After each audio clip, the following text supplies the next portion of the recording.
네. 요 패딩에 안에 뭐 들어있냐? 충전재요. 네, 그게 뭐 저 다운 소재, 그러니까 뭐 오리털이죠. 뭐 그런 거냐 물어보시는데 소음이죠. 네. 여러분 그 오리털 뽑는 거 혹시 안 보셨습니까? 살아있는 오리에 가슴에 있는 털들을 그냥 오리가 꽥꽥 소리 지르는데 막 뽑더라고. 그 여러분 그 오리의 눈물 여러분이 입고 계시는 거 괜찮을까요? 저는 아니라고 봅니다. 네. 이렇게 따뜻한 솜 소재가 있는데 네. 굳이 그 오리 누군가의 고통을. 아유 오리야. 아유 오리야. 그러고 보니까 오리고기도 안 드셨던 것 같고. 아유 손은 오리야. 안 불쌍하세요. 오리야. 오리 얘기만 오늘 좀 할까요? 네. 오리 자 여러분 네 가능하면 네, 솜으로 가시죠. 네. 자 그러면 우리 박병창 그리고 오리 원하면서 58,900원 너무 59,800원 너무 좀 비양심 아닙니까? 네. 자 우리 박병창 이사님 어서 오십시오. 예, 안녕하십니까? 네, 안녕하세요. 반갑습니다. 그 왜 한우 얘기 꺼내갖고 사람이 이렇게 또 욕먹이고 있어. 나도 할 말이 갑자기 눈치가 없어. 없네. 방금 전까지 한우 먹었는데. 눈치가 없네. 참 한우 눈물도 닦아줘야 되는데. 진짜 눈치가 없습니다. 네. 자, 우리 박병창 이사님과 함께 미국 시장 마감부터 보면서 네. 우리 시장 이야기 가겠습니다. 네, 미국은 4일 연속 상승을 했습니다. AI 버블론 때문에 막 시끄러웠는데 2등주들, 3등주들이 약 50%, 40% 하락했다고 아침 네. 월요일 날 보여드렸죠. 그리고 나서 반등을 지금 하고 있는 그런 상황입니다. 그러니까 저점 형성을 하면서 반등을 좀 하고 있는 그런 상황인 거고요. 근데 그러다가 구글 TPU 얘기 나와서 거기에 이슈에 따라서 엔비디아 쪽은 좀 하락을 하고 그리고 구글 쪽은 상승하고 그랬습니다. 근데 어제는 반대의 모습이 좀 나타났습니다. 알파벳이 1% 하락하고요. 이쪽이 조금 하락을 하고 그동안에 하락했던 쪽은 또 반등을 하고 그런 모습을 나타냈습니다. 다우는 0.67%, 나스닥이 0.82%, S&P 500이 0.69% 아주 강하게 올라가는 그런 모습은 요즘엔 없습니다. 그러나 4일 연속 상승하면서 저점으로부터 반등을 하고 있고요. 그 반등의 힘이 아주 강하지는 않지만 여기서 만약에 추가적으로 하락하면 완전 추세 깨거든요. 그러네요. 네, 이제 그런 상황은 지금 방어하고 있는 상황이다라고 볼 수 있겠고요. 미국 시장이 이렇게 반등하는 가장 기저의 이유가 뭘까요? 미국 시장이 예. 이렇게 반등하는 예, 예. 기저의 이유. 네. 12월 금리 인하. 금리? 네. 12월 금리 인하 25p 금리 인하 할 거라서는 확률이 지금 85%까지 올라갔습니다. 이게 30%까지 떨어졌었거든요. 네. 그러니까 30%, 85% 이런 것들은 그냥 사람들의 심리를 반영하는 것이지만 전반적으로 분위기가 금리 인하 하는 쪽으로 이제 되고 있는 상황인데 그랬던 것은 소매 지표가 좀 안 좋았고 뭐 여러 가지들이 있었는데 어제 연준 베이지북 발표가 있었습니다. 네. 경기 활동이 전반적으로 둔화되는 지표들이 나왔는데요. 아주 뭐 임팩트 있게 얘기하는 그런 부분들은 아니고 시장에 크게 작용하는 부분도 분명히 아니에요. 근데 이 글자 하나하나, 텍스트 하나하나에 의미가 상당히 있는 얘기들을 많이 하고 있습니다. 전반적으로 변화가 없다. 이 얘기는 뭐 한 2년 동안 하는 것 같아요.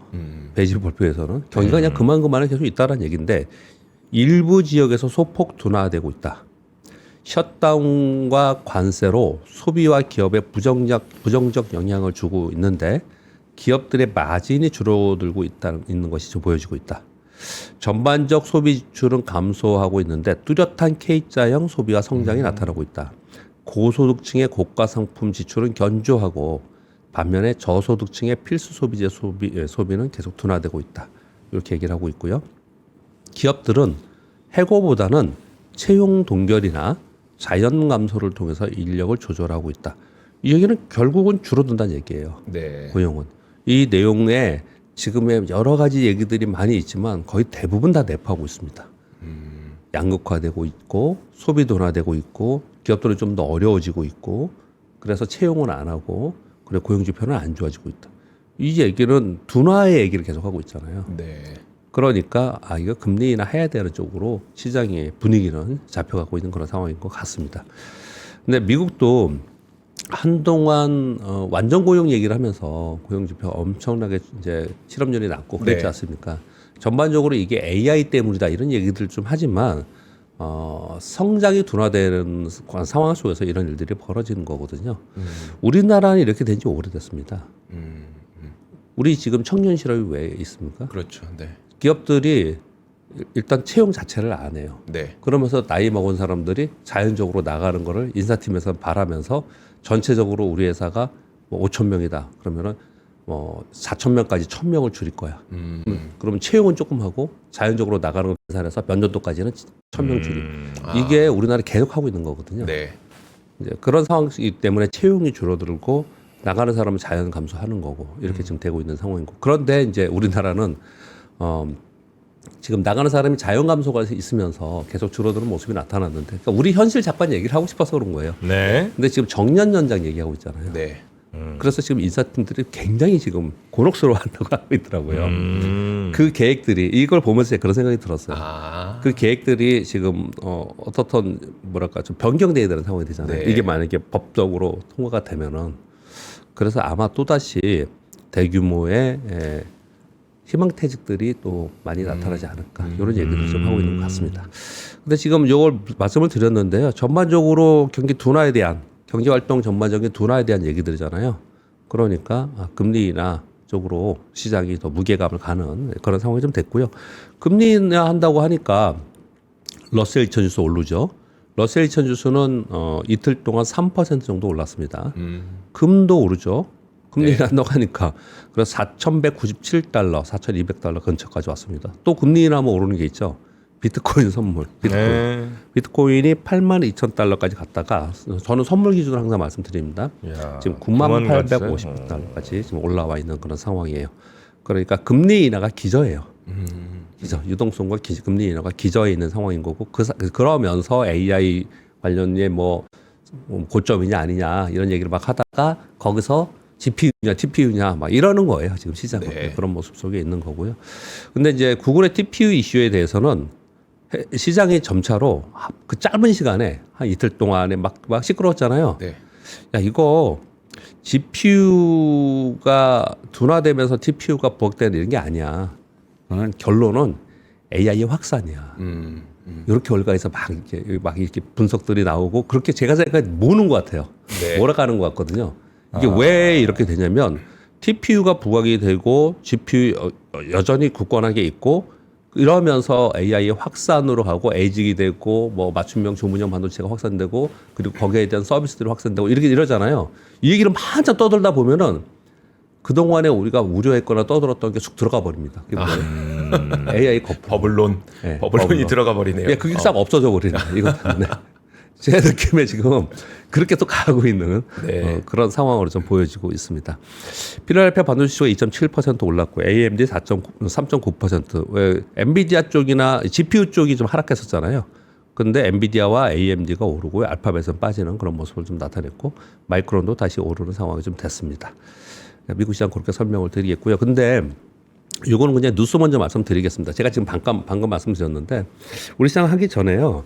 아까 공 기자님이 굉장히 기술적으로 이거 설명을 해주시더라고요. GPU하고 네. TPU에 대해서 네. 기술적으로 설명 많이 주셨는데 우리 투자자들은 뭐 기술 전문가가 아니어도 되고요.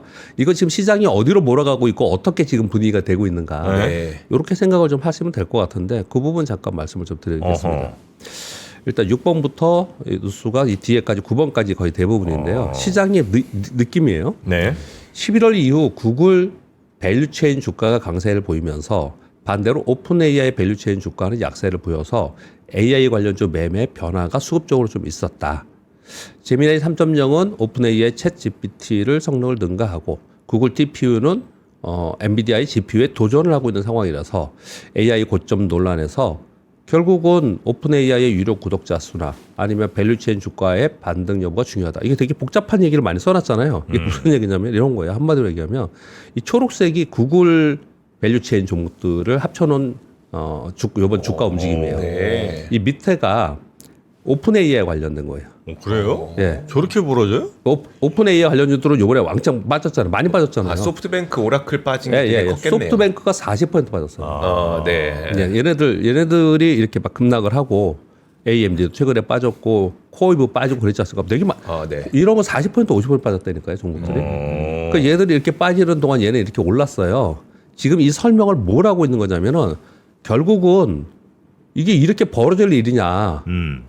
그게 아니지 않냐. 얘 가던 애들은 새로 생겼으니까 그 모멘텀으로 그냥 있고 네. 얘 빠진 애들이 이렇게까지 빠질 이유가 없잖아. 얘네가 다시 올라오면서 AI의 고점 논란에서 벗어날 수 있다. 이 얘기를 지금 하고 있는 거예요. 이 얘기를. 이제 이런 뉘앙스로 지금 얘기를 하고 있고요. 또 7번도 재밌습니다. 뉴스가. 구글 대변인이 구글이에요. 엔비디아가 아니고 네. 대변인이 TPU와 GPU 모두 수요가 동시에 가속하고 있으며 두 방향 모두를 계속 지원할 것이다. TPU는 GPU의 완전한 대체를 불가능하다. 구글은 칩을 판매하지 않으며 외부 기업은 구글 클라우드에서 임대하는 방식이다. 근데 메타에 판다면서요? 그러니까 메타의 데이터 센터에 이 TPU를 깔아준다라는 네. 식으로 계속 얘기를 했었잖아요. 예, 예. 근데 이제 구글 대변이 이렇게 얘기했어요. 얘기를 구글 클라우드를 임대하는 방식이다. 이렇게 얘기를 지금 하고 있습니다. 네. 그러니까 제가 생각하기에 자기들끼리 짰나 하는 느낌 정도로 그렇게 할 정도로 아예 구글 대변인이 굳이 나서서 야 GPU 걱정하고 있는데 그런 걱정 아니야. 우리 GPU가 되게 필요하고 우리는 GPU 기반이 할 거야. 이거는 대체하는 게 아니야. 네. 이런 얘기를 지금 하고 있어요. 그러니까 시장이 좀 안정화되는 거죠. 네. 월가에서는 어떻게 얘기하냐면 구글 칩이 있어도 여전히 엔비디아의 최대 고객이다. 구글은. 구글은 자체 칩이 있어도 여전히 엔비디아의 최대 고객이다. TPU는 AI 성장에 필요한 인프라 제품 조합 중에 하나이다. 네. 이렇게 얘기를 하고 있고요. 젠슨황 CEO는 구글은 우리 고객이고 그래서 더 많은 칩, 더 많은 데이터, 더 강한 모델의 원리는 변함이 없다. 여전히 우리는 탄탄하다. 네. 이 두 가지 뉴스를 다 봐도 야, 이거 구분하지 마. 우리 확장되고 있는 거야. 확산하고 네. 있는 거야. 뭐 이런 얘기를 계속 하고 있는 상황으로 지금 보여지고요. 그리고 또 8번, 9번도 이제 비슷한 건데 어떤 거냐면 AI 패러다임의 변화가 KPX에서 캐시플로우로 변한다. UBS에서 보고서인데요. 이런 겁니다. 시장은 AI KPX는 어느 정도 투입되었고 이제 이 투자를 어떻게 현금으로 회수할 것인가에 관심이 이동되어 있다. 지난 3년간 실험 단계, 배포 단계였다면 이제는 응용 단계에 와 있다. 이제 AI를 실제 활용해 매출을 확대하고 비용을 절감하고 현금 흐름을 개선할 수 있는 사용자 기업으로 AI 사이클이 점차로 좀 이동되는 과정에 있는 것이다. 네. 이건 모두 다 우리 긍정 이해하잖아요. 이해하잖아요. 요즘에 제가 칼럼을 쓰고 있으면서 진짜 주가 움직임을 봤더니 아주 정확해요. 2022년 11월에 챗GPT 발표되고 2023년 1월부터 엔비디아가 떴습니다. 14달러. 액면분할 예. 하고 나서의 가격으로 14달러. 이게 지금 211달까지 온 거잖아요. 근데 그 사이에 엔비디아가 딱 두 번 흔들렸어요. 뭐 금리로 오리니 내리니 뭐 버블로니 이런 거 없고 딱 두 번 흔들렸는데 한 번이 언제냐면 딥시크 때. 딥시크 때 흔들렸고요. 요번에 TPU 때문에 좀 흔들리는 거예요. 뭐 다른 것들의 뭐 버블론 이런 거는 상관없이 움직였다는 설명을 드리고 있는 거고요. 그러니까 또 이제 뭔가 이쪽에도 야 이거 지금 캐시플로우가 중요해, 돈 버는 게 중요해 그러잖아요. 그러니까 뉴스들이 또 이런 뉴스가 나오는 거예요. 오픈 AI 기업, AI 기업들, 오픈 AI가 이 매출이 2023년에 2억 달러였는데 올해 8월에 130억 달러. 어마어마한 폭발적인 성장을 하고 있다는 거예요. 엔스로픽은 2024년 8,700만 달러였는데 올해 70억 달러. XI는 뭐 규모는 좀 작으니까 얘 뺀다 하더라도 이렇게 수익이 늘고 있다라는 거예요. 그래서 오늘 제가 뒷부분을 빼서 내일 설명하려고 또 자료를 하나 지금 타이핑을 하고 있는데 뭐냐면은 오픈 AI에서 먼저 잠깐 말씀을 드리면 오픈 AI가 지금 130억 달러까지 지금 이제 매출 창출을 하고 있는데요. 이 매출 창출의 1위가 어디겠습니까? 당연히 미국이겠죠. 네.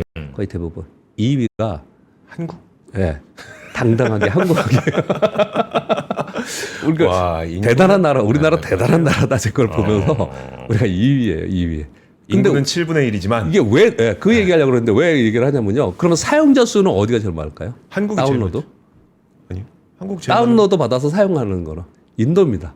인도예요.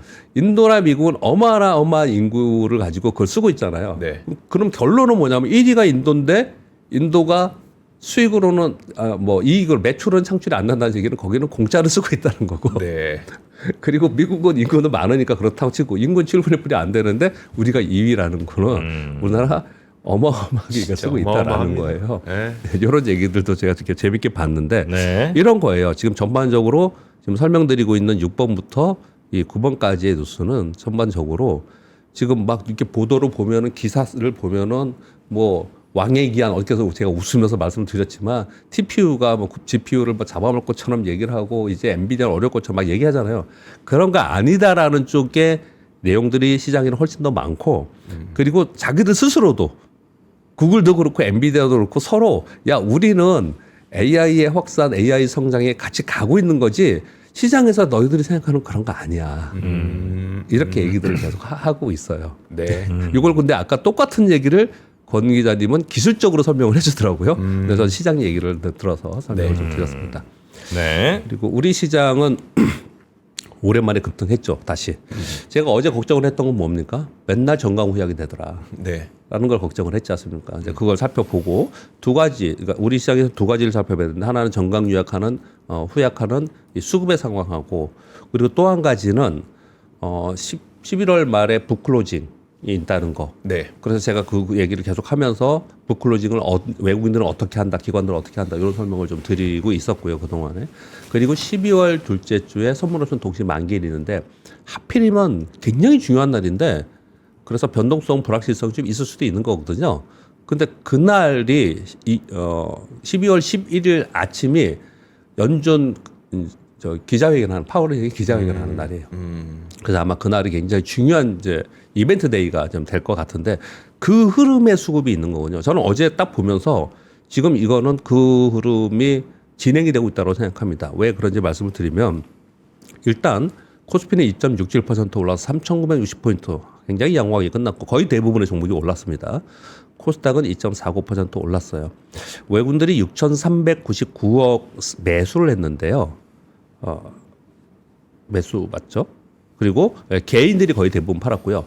기관들이 1.4조를 매수했는데 기관들이 1.4조 중에 매수가 금투가 프로그램 매수가 1.2조예요. 금융투자의 프로그램이. 그래서 어제 종목들을 보면 거의 대부분 금융투자에서 매수 들어온 종목들이 많습니다. 이거는 저는 거의 90% 이상 확률로 선물옵션 동시 만기를 바라보고 파생 상품 연계된 거래라고 저는 생각합니다. 이거는. 그래서 동시 만기 되면은 이 말씀도 제가 몇 차례 드렸는데 희한하게 동시 만기 전에 이렇게 되잖아요. 그러면 금융투자는 막 사고 그리고 외국인들은 선물을 가지고 거래를 하다가 그러다 막판에 가면 금융투자 지난 옵션 만기도 그랬잖아요. 금융투자 툭 팔고 외국인들은 그걸 사고 뭐 이런 거래를 파생상품 연계돼서 거래를 해요. 파생상품은 정확하게 지금 추정을 해요. 지금 외국인들은 숏 포지션이다, 롱 포지션이다 이런 추정을 하는데 이게 정확하게 어떤 수치를 가지고 얼마를 타겟팅한다는 건 몰라요. 대부분 잘 합선 포지션에서요. 근데 흐름이 그렇다는 설명을 드리는 거거든요.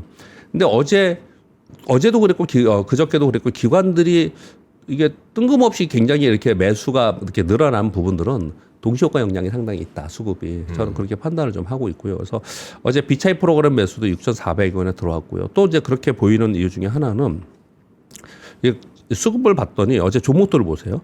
두산 에너빌리티, 우진, 뭐 BHI, 뭐 개별 누수가 있긴 했지만 원자력은 떴죠. 세비캠, LNF, 에코프로, 포스코, 피츠엠, 삼성 SDI, LG엔솔, LG와 되게 많이 올랐어요. SDI 7% 올랐고요. LNF 9% 올랐고. 이 2차전지 쪽이잖아요. 이쪽이요. 네. 그리고 여기 반도체 쪽은 SNS테이랑 코미코, 파도 이런 것도 뭐 7%, 10%씩 올랐어요. 그리고 어제 카카오도 5% 오르고 네이버도 4% 올랐습니다. 그리고 우리 제약바이오 중에서 바이오 쪽에 시가총액 상위에 있는 종목들 리가캠이나 코오르 티슈지나 오스코텍이나 이런 게 좀 올랐어요. 이거 보면은 거의 대부분 주르륵 그냥 다 산 거예요. 섹터별로 네. 괜찮다고 하는데 상위 종목들을 주르륵 산 거예요. 그래서 이게 상당 부분 프로그램을 샀을 가능성이 상당히 높게 보여지더라고요. 그럼 프로그램을 요 타이밍에 산 거는 동시만기를 앞두면서 계속해서 이런 수급이 있겠구나 하는 생각을 한편으로 또 하고요. 또 한편으로는 외국인들의 매도를 강력하게 하다가 지금 많이 줄었거나 이제 매수로 전환했잖아요. 네. 이건 이제 환율 영향이 있는 거죠. 환율 영향이.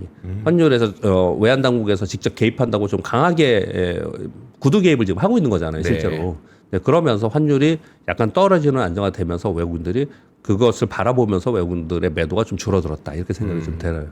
그래서 전체적으로 보면은 우리 시장은 상대적으로 미국이나 다른 국가의 조정보다 양호하게 조정을 좀 보였습니다. 우리 그러니까 이번 고점으로부터 빠진 게 상대적으로 양호했잖아요. 네. 근데 이렇게 됐다는 외국인들이 그렇게 팔매도 불구하고 양호했던 것은 우리 시장에 기대감이 있었던 거지 않습니까? 네. 그런 기대감 속에서 노이즈들이 있었는데 미국의 조정 그리고 AI 버블론 그리고 우리나라 환율이 막 올라가는 거 이게 제일 컸죠. 이런 부분들이 있었는데 여기 조금 안정화됐잖아요 지금요. 네. 예, 그러면서 시장이 어제 큰 반등을 줬고 이런 분위기를 좀 가져가려고 한다는 거예요. 그래서 결론적으로 좀 말씀을 드리면 외국인들의 수급이 지금 환율에 영향을 많이 받고 있기 때문에 환율의 하향 안정을 이제 지켜보시되 12월 파생상품 동시만기의 수급 요게 굉장히 중요할 거라고 생각을 하는 거예요. 그래서 지금 외국인들이 포지션을 가지고 외국인들이 비차익 프로그램 거래를 어떻게 하느냐가 굉장히 중요합니다. 프로그램 거래가 이제부터는 프로그램도 중요해요. 웹도독이라는 얘기를 오랜만에 다시 해볼까요? 웹도독 네. 아시죠? 네. 파생상품 동시만기가 되면요. 외부의 매크로 시황보다 동시만기 수급이 시장을 더 좌우한다. 그래서 웹도독이라는 표현을 쓰는 거거든요. 이제 그런 시기로 지금 접어들었다라고 이제 보시면 될 것 같고요. 그래서 이런 가운데 지금은 이제 12월 되잖아요. 다음 주 12월이잖아요. 네. 그러면 이제 이번 올해 클로징하는 sek터나 종목들이 있는 거고요. 그냥 이제 정리하는 것들이 있는 거고 그렇지 않고 지금 12월인데도 불구하고 사는 종목들이 있어요. 얘네들은 내년을 보고 사는 거예요. 내년을 보고서. 네. 그런 이제 차별화, 수급의 차별화도 좀 보시면 될 거라고 생각이 듭니다. 그리고 이제 미국은 쭉 설명을 드렸지만 물가는 비교적 좀 안정되고 있는 상황 속에서 지표는 아직 안 나오는 걸 걱정하고 있지만 그렇게 지금 얘기를 하고 있고 베이지북 설명 드렸지 않습니까? 소비도나 되고 있고 그리고 트럼프 대통령의 정책을 잘 보면 금리 인하 압박을 계속 하고 있지 않습니까? 뭐 1%까지 내리라고 막 그러는데 저는 개인적으로 저 개인적인 생각을 계속 말씀드리는 거는 파월 의장의 워딩을 가만히 보면 관세가 없었으면 네. 관세발 물가 상승이 없으면 3.5% 정도에서 3% 정도는 내릴 의향이 원래 있었다. 이렇게 본인이 얘기했어요. 올해 상반기에 본인이 그렇게 얘기를 했거든요. 그 4월 지나고 나서요. 네.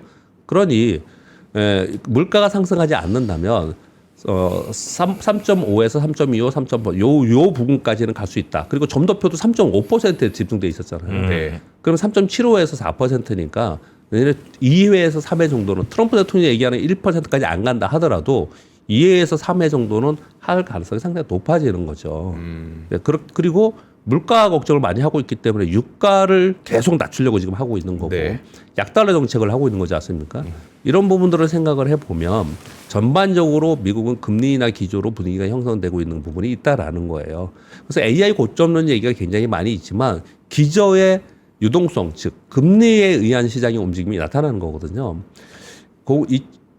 S&P 500 기준으로 2009년도의 저점이 666포인트였습니다. 666포인트. 네. 근데 지금 6,800포인트 10배 왔잖아요. 네. 이 10배 오는 동안 2009년 이후에 지금 2025년까지 딱 세 차례 3회만 그러니까 연으로 3번만 빠졌어요.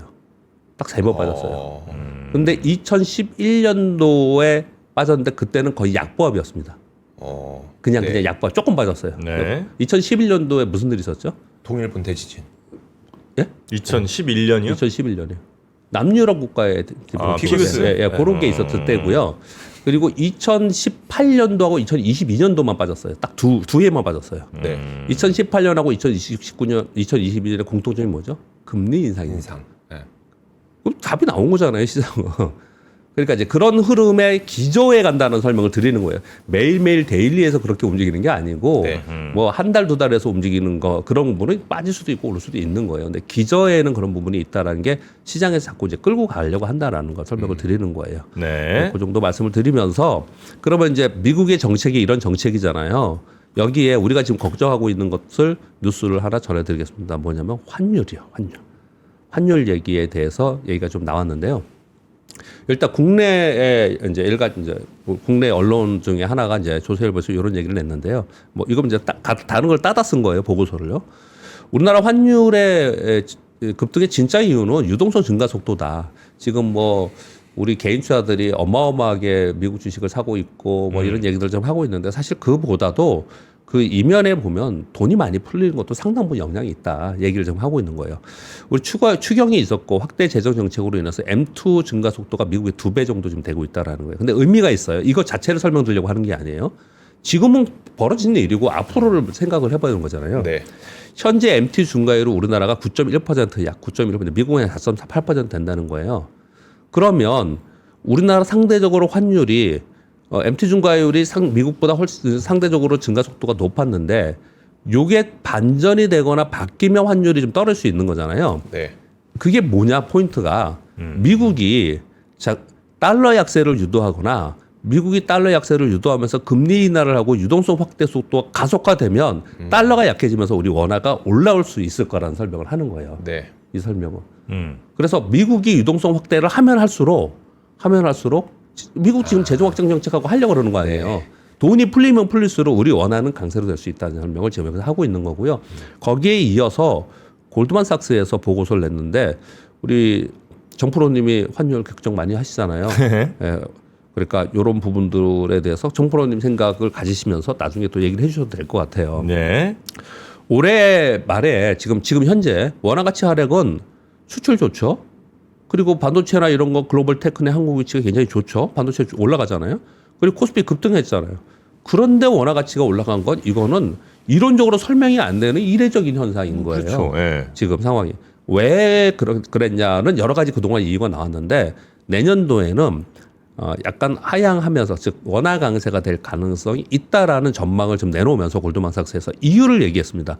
이 이유가 맞을 듯 틀지 모르잖아요. 근데 우리는 이런 이유를 듣고 이렇게 되는가 안 되는 걸 보면서 환율을 판단하면 되지 않습니까? 네. 그러니까 첫 번째 거시 펀더멘털 개선, 강한 수출 흐름이 이어질 거고 GDP가 2.6% 내년에 지금 예상을 하고 있고 지난번에 어디였나 2.9% 보는 데가 있고 네. 국내에서 트린가에서는 네. 1.9%인가 1.9까지 왜 그렇게 보고 네. 있는 것 같아요. 지금 올해 1%잖아요. 그러니까 올해보다 좋아지는 부분이 있고 그리고 경상주지 흑자도 올해 한 4%대였는데 6%로 확대되는 부분으로 보면 펀더멘털이 개선되면 그 나라 환율은 강해지는 거 아니냐. 네. 이거 첫 번째인 거고요. 근데 이것도 가봐야 되는 거잖아요. 아무튼 이렇게 되면 그렇게 된다. 원화 강세가 된다 설명을 하는 거고요. 두 번째는 국민연금의 자산 배분 변화가 있을 개연성이 있다. 이게 국내 자료가 아닙니다. 골드만삭스 자료입니다. 국민연금이 국내 주식으로 일부 회귀 가능성이 좀 내년에 있어 보인다. 상대적으로 코스피 시장이 미국 시보다 좀 좋을 가능성에 대해서 얘기를 좀 하고 있는 거. 골드만삭스 계속 그 얘기를 해요. 네. 상대적으로 우리가 좀 좋을 거라는 얘기를 계속 하고 있고 또 하나는 우리가 지금 알다시피 환해지 프로그램 지원한다는 부분들이 영향을 줄 거다. 세 번째는 개인 투자자들의 해외 유출이 있는데 지금 해외 유출이라고 표현을 이렇게 하지만 해외 주식 사는 거잖아요. 네. 그래서 달러라면 미국 주식을 계속 사는 거지 않습니까? 그래서 지금 요거 잠깐 언급을 드렸는데 너무 예민한 거라서 제가 방송을 안 한 게 있었어요. 뭐냐면은 지금 개인 투자자들이 원화를 달러로 바꿔서 미국 주식 사는 것에 대해서 제재할 수는 없잖아요. 또는 네. 규제할 수 없잖아요. 네. 그걸 어떻게 그렇게 합니까? 그런데 어제 그랬죠. 기재부 네, 장관께서 구인처장관하고 요걸 얘기가 내가 지켜보겠다. 네. 증권사들이 어떻게 하고 있냐 이렇게 지켜보겠다 그랬잖아요. 네. 아마 거기서 또 한 발 나가면은 욕 바가지로 먹을 거예요. 엉뚱한 맞아요. 소리를 막 그럴 거라고요. 근데 여기에 요런 얘기를 쓰고 있습니다. 골드만삭스에서 당국이 개인들이 환해지를 하는 경우에 인센티브 제공을 검토하고 있는 부분이 긍정적이다. 이렇게 설명을 하고 있어요. 개인들이 환해지 안 하잖아요. 네이키드로 안 가잖아요. 하죠. 네. 근데 환해지를 한다는 거는 상대적으로 지금 국민연금이 환해지 프로그램 지원해가지고 우리 환율 안정화 시키는 것처럼 네. 개인들이 원화를 달러로 바꿀 때 그냥 하는 게 아니라 해지를 하면 반대쪽에서는 달러를 매도해야 되거든요. 네. 그래서 해지하는 프로그램을 활성화시키려고 하는 것 같아요. 그런 얘기를 근데 이 기재부 장관께서도 이걸 명확하게 얘기하지 않더라고요. 네. 근데 UBS는 이런 얘기를 좀 하고 있는 상황이에요. 근데 개인들도 이게 뭐 개인 본인한테 나쁜 거냐 그러니까 아니잖아요. 네. 환해지라는 게 그렇죠. 해지하는 건데. 네. 그래서 이런 부분들을 증권사하고 아마 협의를 좀 하고 있기 때문에 골드만삭스가 이런 얘기를 하지 않았을까. 환해지가 예. 계속 달러가 강해지고 우리나라 원화가 약해진다는 그 방향성이 있을 때는 예. 환해지를 걸면 개인도 이제 지금 환율로 이제 뭐 1년 뒤, 2년 뒤를 이제 안정적으로 보장받는 거잖아요. 예. 근데 환율이 많이 떨어진다는 상황이면 예. 해지 걸면 오히려 손해 아니에요? 해지라는 게 뭡니까? 그냥 고정시키는 거잖아요. 그러니까 지금 돈으로 지금 가격에 고정시키는 건데 네. 예를 들어서 계속 올라가요. 원화가 약세가 돼요. 예, 예. 그럼 손해 보는 거잖아요. 그렇죠. 아, 원화가 올라가면 손해 보는 거죠. 1달러로 예. 1달러로 1,500원 됐는데 1달러 1,500원을 바꿀 수 있는데 1,400원에 바꾸는 걸로 회지하는 거잖아요, 지금요. 예. 고정시키는 거잖아요. 예, 예. 그러면 1달러에 1,500원으로 바꿀 수 있는데 1,400원에 고정시켜놨으니까 100원의 손해를 보는 거잖아요. 나중에 예, 바꿀 예, 때는. 예, 예, 예. 반대로 이게 1,300원 됐어요. 예. 근데 나중에 1달러하고 1,300원으로 바꿔야 되는 상황인데 난 1,400원에 해지시켜놨어. 네. 그러면 나는 이만큼 또 이익인 거잖아요. 네, 네. 예. 이거 고정시키는 거예요, 자기 거를. 그러니까 이게 그러니까 우리나라 환율이 올라가는 즉 우리나라 원화가 네. 더 가치가 하락하는 지금까지의 상황에서는 네. 해지 걸면 예. 개인이 유리한데 아니 유리하지 않나? 반대 아니에요? 반대인가? 불리하죠. 예. 불리하죠. 달러 자산의 상승 효과를 못 먹는 거니까. 그렇죠. 불리한데 예. 내려갈 때는 해지를 걸면 예. 오히려 유리하다. 맞나? 근데 그런 걸 그렇죠. 따지기가 어려울 거예요. 그러니까 환이 어떻게 움직일지 우리가 진짜 예측하기 너무 힘드니까. 예. 대신 말씀하셨던 것처럼 그러니까 우리가 어떻게 그걸 개인이 할 수 있을지 저는 모르겠어요. 지금 정도의 수준에서는 해지하면은 나중에 이익이 날 거라고 생각하더라고요. 예전에 외환위기 때 국민연금도 그래서 결국은 결과가 좋았어요. 네. 국민연금 얼마 전에도 한번 그런 적이 있었습니다. 1,380원 이렇게 갈 때 한번 그런 적이 있었거든요. 네. 그러니까 이게 아무 때나 이렇게 하는 게 아니고 굉장히 약간 이례적으로 원화가 약세일 때 한 거기 때문에 네. 나중에 정상화되면 강세로 되는 거기 때문에 이익이에요. 네. 잘만 하면. 이렇거든요. 우리가 원화가 계속 1,500원 가고 2,000원 갈 거로 생각하면 하면 안 되죠. 네. 근데 그거 모르는 거잖아요. 예, 해지라는 그런 개념이에요, 지금. 예. 지금 굉장히 높잖아요. 네. 높은데 1달러에 지금 1,400원에 내가 여기다 고정시켜놔? 그러면 마음 편하지 않을까? 라는 생각이 되게 들거든요, 저는. 해지를 하는데 대신 내가 이걸 지금 바꾸잖아요. 1달러에 1,400원으로 바꾸는 거고 예. 나중에 1달러에 1,300원으로 바꿔 받는 건 아니에요? 아니, 1,400원을 바꾸는 거예요, 그냥. 해지한다는 건. 고정시키는 겁니다, 고정. 역시 헷갈렸다. 또. 올라가든 내려가든 난 1,400원으로 1달러에 바꿔줘, 나중에. 라고 네. 하는 거니까요. 그러니까 이거 고정시키는 건 알겠는데 이게 이제 나중에 상승장에서 이게 유리한지 아니면 하락장에서 유리한지가 좀 그게 있을 수는 있는 이사님 있을 수는 있지만 이거 있지 않나? 예측하기가 너무 어려워서 그냥 그러니까 이게 고정시키는 확실하다면 네. 만약 올라가는 게 확실하다 혹은 내려가는 게 확실하다면 그럼 환해지를 안 해야죠. 하지 말아야죠. 왜 해요? 그걸 모르니까 해지하는 거죠. 네. 그래요? 확실하게 환율이 2,000원 갈 거면 왜 해지합니까? 그거 벌 수 있는 거 돈을 그렇죠. 더 벌 수 있는데. 그런가? 그러네요. 네. 2,000원에 가면 1,500원에 바꿀 수 있으면 그럼 바꿔놓는 게 이익 아니에요? 모르겠다. 죄송. 이 네. 얘기를 길게 할 게 아닌데 다음에 또 우리 환율 전문가분이 오시는데 제가 이걸 읽어드렸는데 잠깐 질문해서 그렇게 말씀드린 거고요. 네. 그리고 우리 한국 국채의 그 세계 국채 있지 않습니까? 네. 펀드. 네. 거기에 편입 효과가 올해 조금 들어왔었는데 내년에도 다시 들어올 가능성이 있다. 이런 얘기를 좀 하고 있는 상황입니다. 뭐 이런 얘기를 좀 하고 있고요. 이거 시간 다 버렸는데 이거서 어떡하죠? 6번, 7번 거의 다 했네요. 8번, 9번까지 다 했고요. 요거 두 개만 남았네. 네. 짧게 읽어드리겠습니다. 네이버 파이낸셜하고 두나무 어저께 각사에서 이사회를 했고요. 이사회를 해가지고 교환 비율 1대 2.54. 각 기업 가치 비율인데 주수가 다르기 때문에 이렇게 된 거고요. 그래서 주식매출권 두나무에서 43만 9,252원으로 이제 됐고, 이건 뭐 읽어보시면 될 거. 이거보다도 중요한 건 시장에서 중요한 거는 네이버는 만약에 이게 합병이 이제 성사되면요, 아직 진행 중인 겁니다. 세계 최초로 가상자산 사업을 영위하는 플랫폼 기업이 되는 거예요. 그래서 두나무의 블록체인 플랫폼에서 원화 스테이블 코인을 발행하고 네이버 페이는 결제 수단으로 활용하고 그리고 거래는 업비트에서 할 수 있는 시너지를 기대할 수 있다. 이렇게 얘기를 하고 있는 거고요. 그리고 요거는 굉장히 중요하다고 제가 몇 번이나 말씀을 드리는 거예요. 이 기업이만 문제가 아니고 네. 왜냐하면 다른 데도 다 이걸 할 거거든요. 그래서 어제 카카오도 이런 얘기를 했어요. 그 창업자인 김범수 의장이 뭐 굉장히 좀 시끄러운 게 있었는데 좀 해소가 다 됐지 않습니까?